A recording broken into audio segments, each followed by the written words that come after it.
Welcome to Building My Legacy podcast. This podcast is designed for leaders and entrepreneurs who want to leave a legacy and will provide strategies that focus upon key elements for legacy creation, determining your desired impact and its benefit, increasing your legacy's reach by engaging key stakeholders, planning, prioritizing, and executing. Here's your host, Dr. Lois Sonstegard.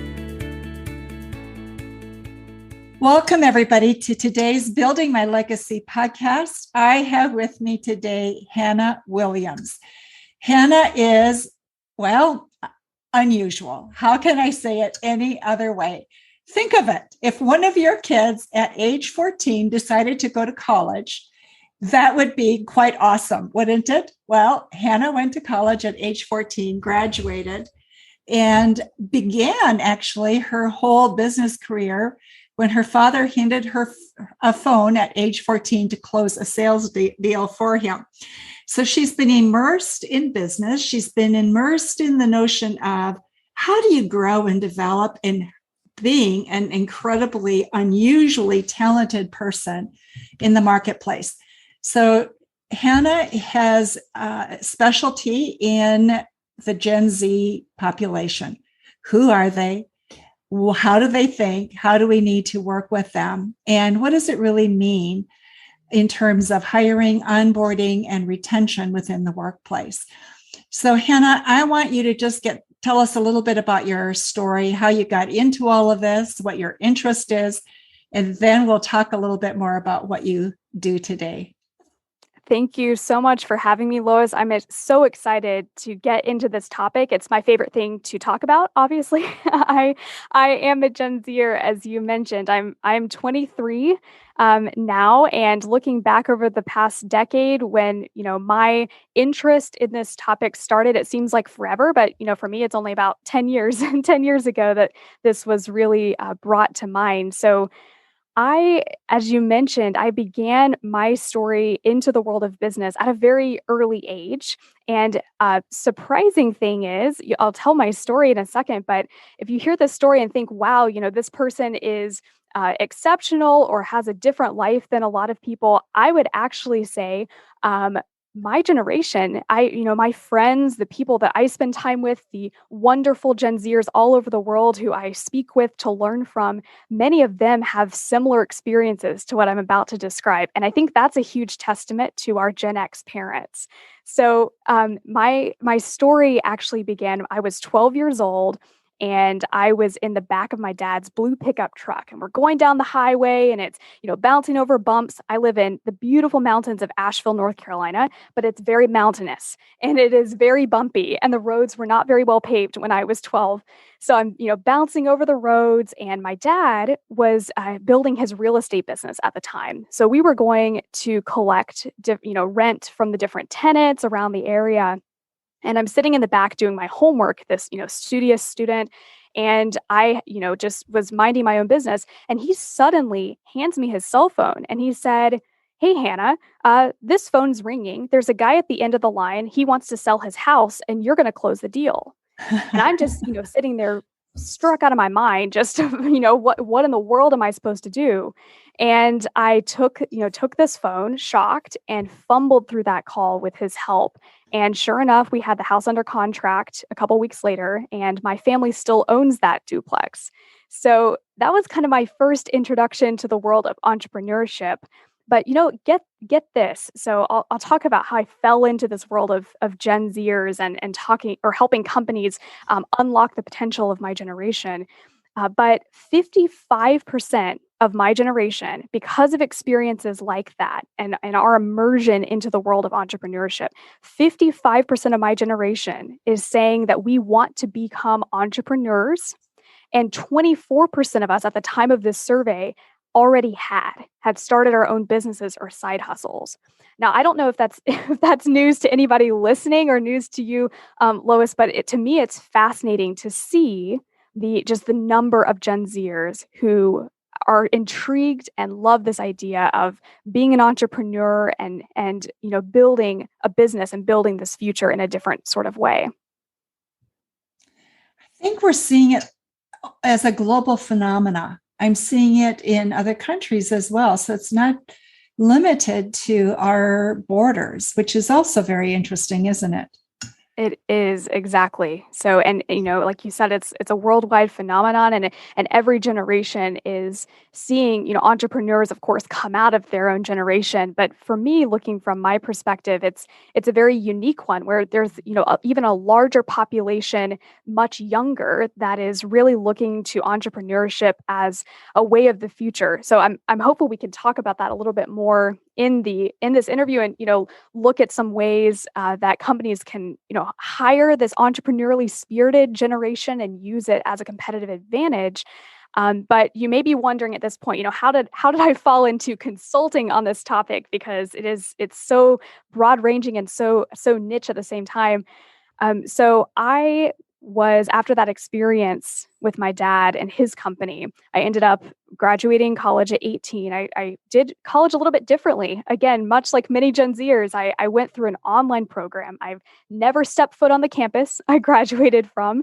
And I was able to get through my bachelor's very quickly and graduated high school and college at the same time. So my thought process was, let's get that business degree out of the way and do something that I was really passionate about.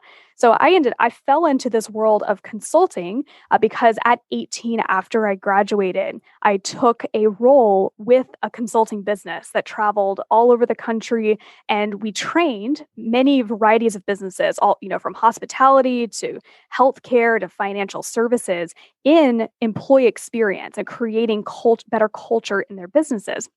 And so, here I am, I'm 18 years old. I'm sitting around the bar with these boomers and Gen Xers, learning from them and absorbing their wisdom. But I'm sitting there with my little sparkling water because I can't drink anything yet, just completely out of my element. And all of these leaders were sharing things with me like, you millennials, what is your problem? I can't retain you. You want 6 months of paternity leave the second week you work for me. What is your problem? And I really, at the time, I was hearing all these concerns and the things keeping leaders up at night, and not many of them were resonating with me, or they didn't really resonate with the things I was seeing among my peers. So I went back home. This was, I guess, 5 years ago now. And I started doing some research around, why am I not identifying with the challenges that millennials are facing in the workplace? And I, of course, discovered that Gen Z is my generation and that we have very different habits and very different needs from the workplace than the millennial generation did. So that began my journey of really digging into what are the differences between the two generations, and how can companies not only understand, but act upon these differences to make better and more economical decisions when it comes to recruiting and retention and leadership efforts. And so now in 2021 here, I find myself, I'm publishing a book this year on this topic, which is called Congratulations. Thank you. It's very exciting. But, after having all these leaders come to me asking these questions, I thought, what better format to really describe this than to put the best research forward and give a Gen Zer's voice to this, right? To say, here is, from a Gen Zer's perspective, the 29 critical areas that your business has to be thinking about right now to remain relevant in the next 10 to 15 years when it comes to talent strategy. So I put together this book that is the compilation of the top research on this topic, but also what I really am attempting to do, and what leaders who have read it already have shared with me, is that because of the way that this book and this narrative is structured, is each chapter will describe a key concept about Gen Z. So maybe it's talking about the impact of a personal brand, of a leader's personal brand on the recruitment of Gen Z. But then at the end of each chapter, there are several actions to take that you can take immediately that will help improve your talent strategy. And leaders are already sharing with me, it's not even printed yet, but they're already sharing with me that they're going to take, their team of 20 or 30 HR folks, and they're going to get this book and they're going to read one chapter each week. And at their team meeting each week, go through the actions at the end of the chapter. And by the end of that, have a more robust talent strategy to help Gen Z.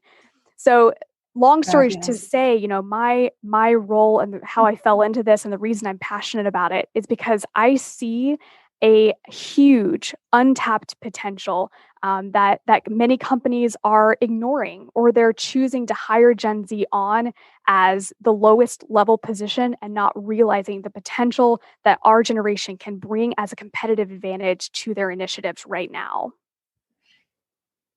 It's fabulous. So before we get into a lot of detail on this, can you just briefly tell the audience the difference between millennials and Gen Zs? So we have a basic place to begin. Absolutely. So in terms of age, and if we're thinking about age and then also what really defines a generation, Gen Zers are going to be anyone from age 9 to age 25 as of this year. So if you've got, a child or a grandchild who's under 25, they likely fall into the Gen Z category. The millennials are going to be 25 to 40. So if you want to ask, a child or one of your colleagues, if they fall into these categories, a question you might ask them is, was 9/11 a significant event in your childhood? Is it something you remembered and you remembered where you were standing and you remembered, the fear of international terrorism, or maybe you were in a different country, but you remember seeing it on the news and you remember thinking, wow, this will shock the world. If you could remember that event, then you're likely a millennial. If the things that shaped your childhood, at least as an American, are more along the lines of, COVID, maybe you were in college when COVID happened and you couldn't find a job. You remember the 2008 recession in your childhood, remember the financial stress your parents were under, and school shootings in America were also a key part of your childhood, then you're likely a Gen Zer. So Wow. that's one way to really think about, if you're just questioning, is this person a Gen Z or a millennial?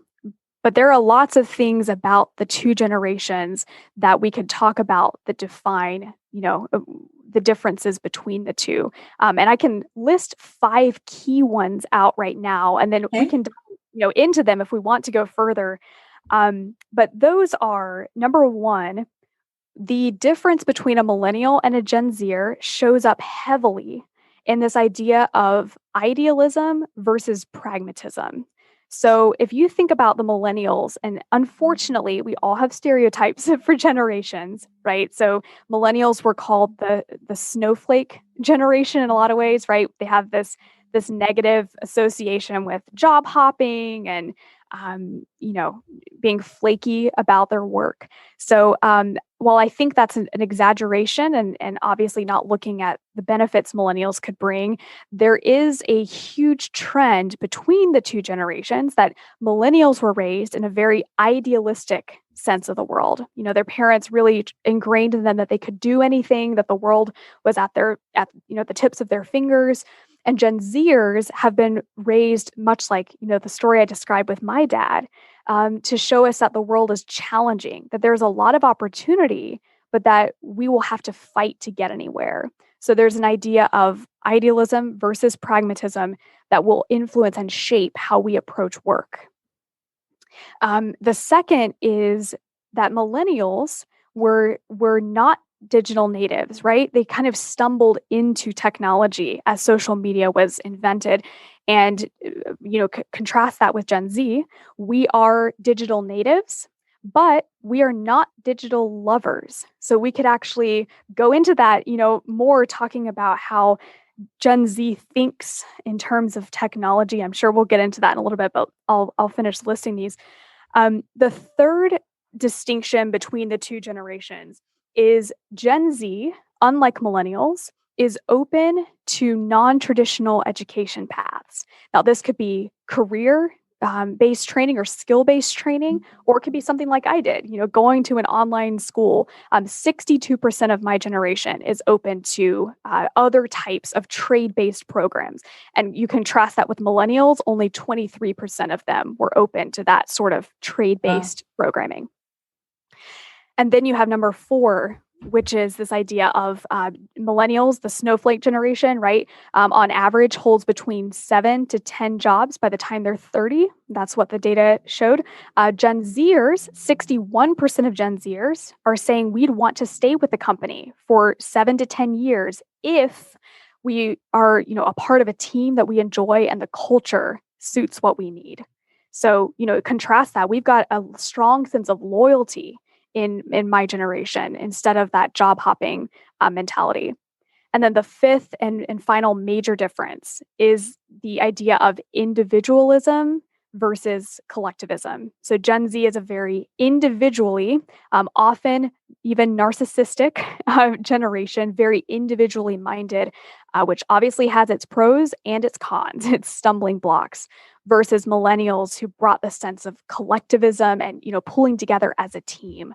And I really break all these down in the book to say, how in the world does a company who has been shifting their talent strategy for millennials, right, for so long to really position themselves for, shorter tenure, for collectivist ways of, orienting teams and work office designs, all of these things we think about with millennials. And now you've got this generation coming in that is independent, individualistic. They want their own offices. How do you begin making that shift? And that is where I'm setting out to bridge this gap. Wow.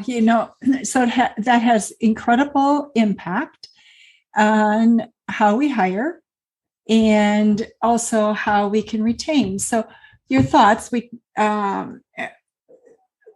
talked a little bit earlier about culture, hiring from a culture perspective versus technology perspective, and really onboarding also with that in mind. So share with me a little bit about what you're thinking relative to that and what recruiters must think about if they're going to harness this incredible talent. Absolutely. So when we think about Gen Z, right, the first assumption that comes to mind, or at least when most people, you hear the term Gen Z, what comes to mind? Well, probably, the image you've got in your head, right, of all the kids looking down at their cell phones, right? The family sitting at the table, no one's talking, they're all engaged in their cell phones. So I think there's this very shallow impression of what technology means to my generation. But when you look at the data, what we're actually seeing is that because Generation Z is so used to the idea of being on our cell phone, that many of us are starting to look for alternate methods to connect, right? Because technology to us, if you contrast this, or I can try to put myself in the shoes of what it might have been in your generation, Lois, or my parents or my grandparents, I imagine for you and my grandparents share this with me all the time, that when they were growing up, on a farm, or they were growing up even in a bigger city, it wasn't common, or it was common to, walk down the street and see the neighbor, Mary. She might offer you some cookies. You sit out and talk for a while. I look at those days with a lot of longing. I think back to the stories my grandparents tell me and think, wow, wouldn't it be nice if I had some of that experience? So if you think about technology from your perspective, Lois, or anyone who's listening who is from a Gen X or Boomer generation, think about technology as equal of a commodity as that in-person conversation was when you were a child, right? The stop to a neighbor, the conversations with friends. That is the equivalent of what technology is for my generation. So we really take it for granted, is another way to put it. We use it as a tool, but we don't love technology. We see it as a means to an end. So the way that affects recruiting and retention, really, but in just thinking about Gen Z in general, is that we are starting to show strong trends toward in-person recruiting methods as being the most effective way to reach us. So here's some data for you. So the millennial generation, one of their top areas to go for job searches was job boards, right? Online job boards. But if you look at Gen Z in those same studies, what we are showing heavy trends toward, 74% of us actually prefer in-person communication. So that's going to mean we have a strong shift towards wanting to visit our career centers at school, or even the career centers that companies offer, right? I mean, I've worked for a number of companies and consulted a number of companies that were starting to open career centers specifically to help hire Gen Z. If a Gen Zer can stop by and directly speak with a hiring manager or a recruiter or placement advisor, they're much more likely to buy into that company instead of just, going through the online application process. Right. In fact, we're so, and I'm sure you've seen this in your work, Lois, we are so tired of the apply button not working that we're having to find other solutions. So if I were an employer looking at, trying to hire Gen Z, I would be investing not in online advertising on social media, which is where a lot of companies are wasting millions of dollars. I would not be investing it on social media where only about 32% of Gen Z is going. I would be investing in building better referral structures in my business for my own employees to be incentivized in some way, or to create a culture that prompts natural incentivizing to help drive referrals to people's friends and family if you're trying to hire Gen Z. And the second thing I would be doing is I would be attending in-person job fairs. I mean, if you think that's antiquated, Gen Z would much, much rather go and shake hands with someone they might be working with than we would go on social media and see something that could potentially be a scam or just something we don't resonate with. So I would, caution any leader who's thinking about expanding their talent strategy or their recruitment strategy purely online. I'd really challenge that assumption because you're going to waste a lot of resources by not reaching us where we're at. So one of the challenges I think that Gen Z has is we are moving more and more into a gig economy. We're talking about that more. We're seeing businesses crop up to address that issue. They're borderless. And what does that really mean in terms of what's going on and creating stability in the company and how we recruit and how we onboard? Thoughts on that, Hannah? Yes, we could go, in so many directions with this conversation. I talk about this in the chapter, actually about attraction in the book or the section, because this is such an important consideration for so many companies right now. Is number one, like you said, adapting to the gig economy, right? Because like I mentioned at the beginning, 55% of Gen Zers are already starting their own side hustles or wanting to in the next few years. So we have this huge pool of talent, of some of the best and brightest Gen Z talent who is not going the traditional employment route. They're, getting experience as contractors or freelancers. And in fact, this is such a huge influencing factor of talent strategy for my generation that I developed these avatars to really describe, these key personas of who is, who's the type of candidate you're looking for. And one of these personas is a young lady from Chicago, and she has grown up in the suburbs, but she started an online blog that has, Instagram, it's her personal brand for beer tasting, right? So she has all of these breweries that she partners with, and she blogs about them and drives tourism to their business. Now she, has a subscriber base of about 12,000 people, so it's fairly local. And what she does with that brand through high school is helps, generate some income on the side, but she's also able to build community partnerships. Now, Denisha, as I call her, this avatar in the book, she is based on a real person, but what this real person had to decide was, do I continue this side business, right? This gig or this side hustle that I have, or do I go to traditional college, or do I do both? And this is the dilemma that many Gen Zers are facing is, do we want the stability of a job with benefits and, a salary we can rely on? Or do we maintain our status as an entrepreneur or as a gig worker and try to build that up?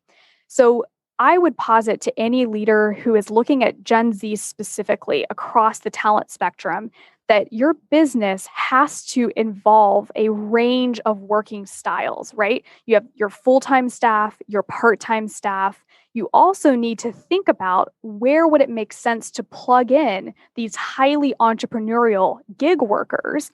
Maybe it's on a contract basis, or possibly it could involve hiring one of those high potential contractors or freelancers, giving them a contract that allows them to freelance for a time and demonstrate their skill set, and then provides the opportunity to grow into a salaried position. So there's a lot of different ways I would suggest companies think about this based on your needs. But one practical step I would suggest is if you're looking for Gen Z talent specifically, and you're really looking to hire the best and brightest, you should consider hiring these existing entrepreneurs because, as you can imagine, Lois, and I'm no stranger to this as an entrepreneur myself. As the online space becomes more and more saturated and competitive, more and more of my generation who is entrepreneurially minded is looking to shift out of being an entrepreneur into working for a company and a great team and bringing that skill set. So that's going to come in the next, 5 to 10 years as we become either incredibly enchanted with the idea of entrepreneurship and building a business, or incredibly disenchanted with how much competition there is and how much work and effort it takes to build an online company that may not produce as much fruit as we'd like.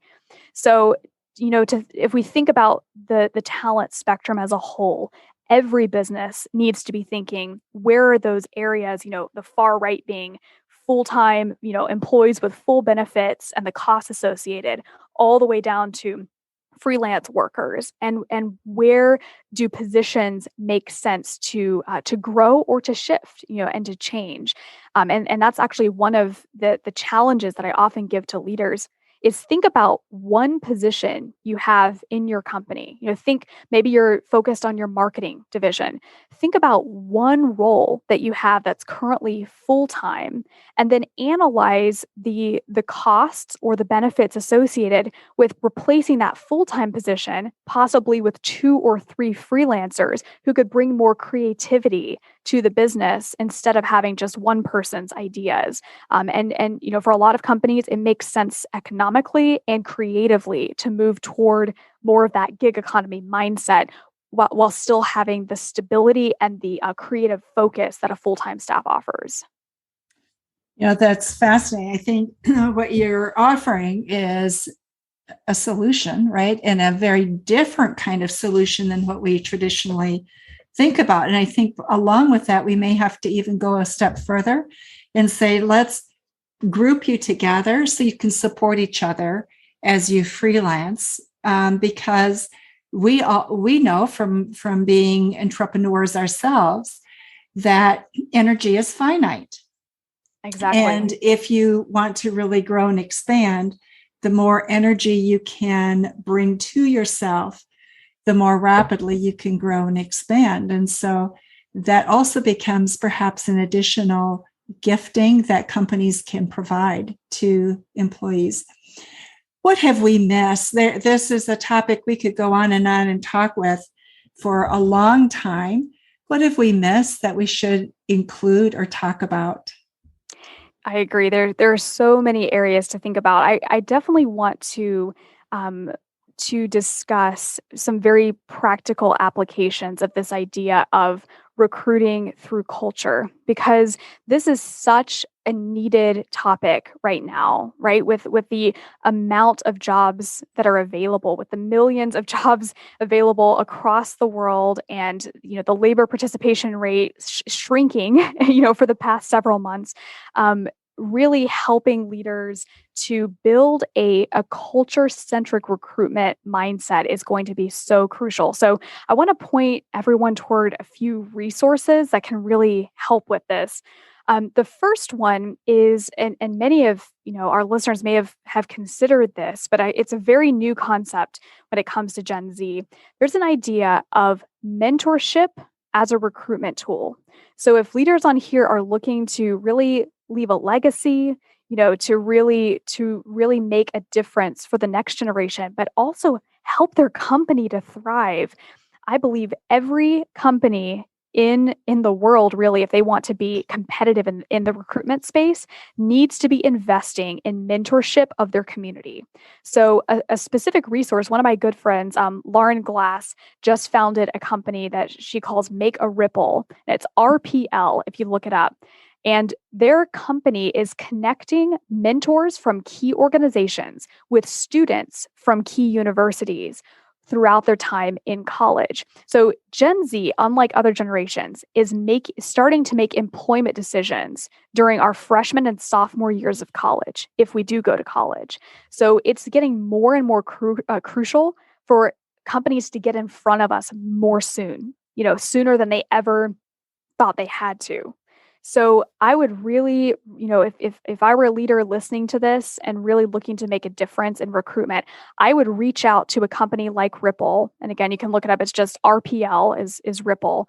And look into solutions like that involve becoming a mentor that pairs with students, because again, those referrals and the face-to-face connection is what's going to not only attract a Gen Zer to your company now, it's what's going to keep them longer. If you have the opportunity to mentor a student and you figure out they're an incredible culture fit and you get to really know them on a personal level, they're much more likely when they get hired to stay with your company. It's like a step below an internship because you're not having to pay them or offer them a contract.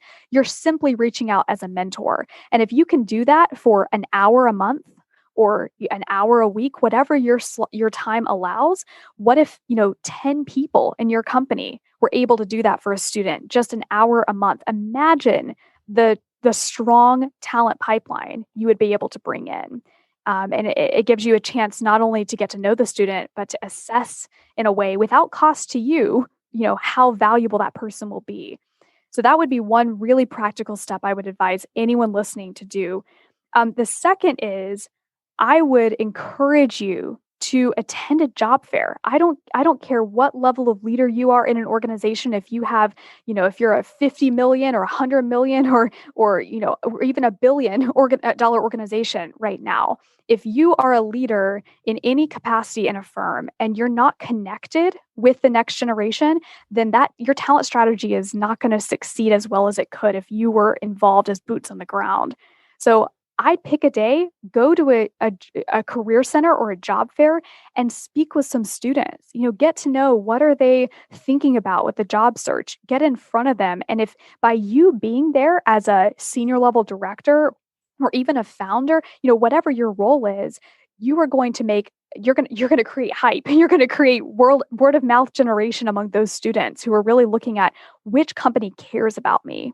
And I can share that from my own testimonial. When a CEO came into my onboarding at Biltmore, the company I worked for, straight out of college, when the CEO took time to come to every single new employee orientation for a 3,000 person organization, and he came and spoke with us for an hour and we got to ask questions, that was the reason I still find myself identifying with that company as this is how we do things, not this is how they do things. This is how we do things as a company. So again, whatever your role is, go to a career center, go to a job fair and connect with those students, and you will be amazed at what you find. And then the third and final thing I would leave with any leader who's looking to take a practical step is if you're going to connect with Gen Z, understand that we are highly drawn to leaders who have personal brands online. We want to work with and for someone whose mission we can believe in. And if you have a brand online, I mean, Lois, you're an incredible example of this. If I just saw, your profile online and the type of content that you create and the type of people that you connect with and reach, I'm immediately in my head thinking, wow, I want to get to know this person. What would it look like if she were my mentor? And Gen Z thinks this way, right? Because we're so disconnected in our world. As connected as technology is supposed to create us, we crave this in-person connection with people we can learn and grow from. So if you are a leader and you don't yet have a personal brand online and a brand that, creates content and where you put your thoughts out there and put meaning into the world, then hire an intern. Hire an intern to come create a personal brand for you and spend some time with you and write blogs on your behalf if you don't have time to do it. There are so many ways to create a brand and do recruiting based on your personal identity. So I would give those 3 tips. So first of all, consider mentorship. Second, go spend time with some Zers, go to a career fair. And then thirdly, focus on building a personal brand. It will change the way that Gen Zers respond to your company. Wow. Great suggestions. Hannah, you are a fount of incredible wisdom. I am so eager to share your thoughts with many business leaders. People are struggling in the corporate world with what do we do? How do we shift? How do we engage employees across the board? And especially our incoming group of employees, which is the Gen Zers. And if we don't solve it, we're going to have a lot of problems and struggle as companies with how do we grow our businesses, because we can't grow without people. Exactly. And that's actually the dilemma that you just laid out there, Lois. I hear it from so many leaders that I actually created what I'm calling a pulse check assessment. Because, right, if you're a leader listening to this, you're probably thinking, I feel like I just grasped, millennials. And this is there's so many things I could focus on. Or maybe you're wondering, what am I already doing really well? Like what are the things I don't need to change? So I created this pulse check specifically for anyone listening to this podcast. If you go to my website, just go to hannahgwilliams.com/mylegacy for this podcast, then you can actually just click on the pulse check and just get a quick gauge. It's quick, it's not in depth, but a quick gauge on, do I need to be focusing in the recruitment side? Do I need to be focused on retention or the mentorship angle? So I developed that because, every leader, we've got so many things to think about. Where do we put our effort and our resources right now that will make the biggest difference? So if that's helpful to anyone, I encourage you to take that quick assessment. Thank you so much for that. And remember, Hannah's book will be coming out the end of August. Get a hold of that copy or a copy, because it's a concept we are all going to have to immerse ourselves in and really put some deep thinking into it. Hannah, you have been wonderful. Thank you so much for your insight and for doing what you're doing, sharing your story, but really for that passion about how do we meet the needs of the Gen Z population? It's our next economic powerhouse. We've got to deal with it. I so appreciate you, Lois, and thank you for having me. And I just want to say to everyone listening, I appreciate you all so much for putting up with the shenanigans that come from Gen Z and all of the different challenges we're going to face. And I want to thank you as leaders in advance for helping us grow and learn. We sometimes forget, or it's easy to forget, that we're standing on the shoulders of giants, and you all are that wisdom. So I just want to say thank you on behalf of Gen Z, because they may forget. We're very apt to forget that many times. So thank you for all that you do too. So thank you, Hannah. Thank you, those of you who are listening to Building My Legacy podcast today. Remember to visit our website as well at www.buildtomorrow2. And we look forward, Hannah, to hearing more about what you're doing and what you're learning and how it is that we can shift as business leaders. So thanks very much. You've been listening to Building My Legacy podcast with Dr. Lois Sonstagard. To book your appointment with Dr. Sonstagard, visit www.buildtomorrow.com.